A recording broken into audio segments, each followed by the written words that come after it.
Suspek sa pagpusil patay sa magpapatay gayon nga si Johnson Chauco nadakpan sa kapulisan.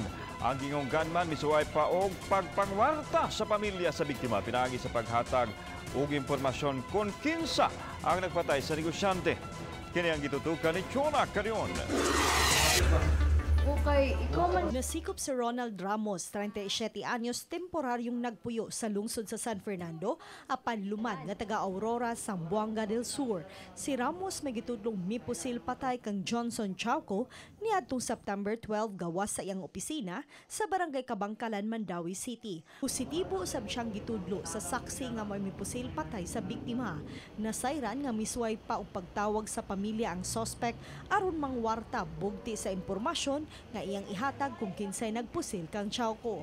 Hinungdan nga nagpatabang ang banay sa biktima sa kapulisan nga mihatod sa pagkasikop ni Ramos sud sa usa ka mall. Among gipaila, among gidala siya ang mga witness sa area kung asa magkita din na kuan siya sa mga operative nato nga sir ang iyang naong ang profile mao ang gidakon ang itason niya sa mga tao. Yang gusto mangwarta pa lubugon pa niya ang investigasyon na sa alleged niya, Manilenyo ang gikuha, Tagalog daw. Gidugang ni Intoma nga si Ramos gisuhulan sa usa ka babae nga nagsilbing middleman.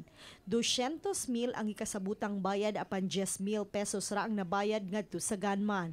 Kini base sa parang istorya sa gunman ug sa middleman sa social media. Sa parang istorya, miingon ang middleman nga gustong ipapatay sa business partner kaniadto ni Chauco tungod sa kasuko kaniya nga gipasakaan og kaso.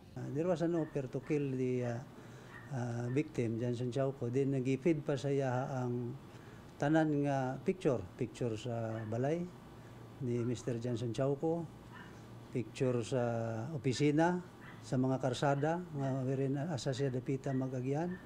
Then klaro sa ilahang dunay middleman nag-hire niya babae. Si Ramos sa iyang bahin mihimakak sa pasangil. Dili mo man presidente kay kanyo. Nahugan ko nga ako may na kuan ba?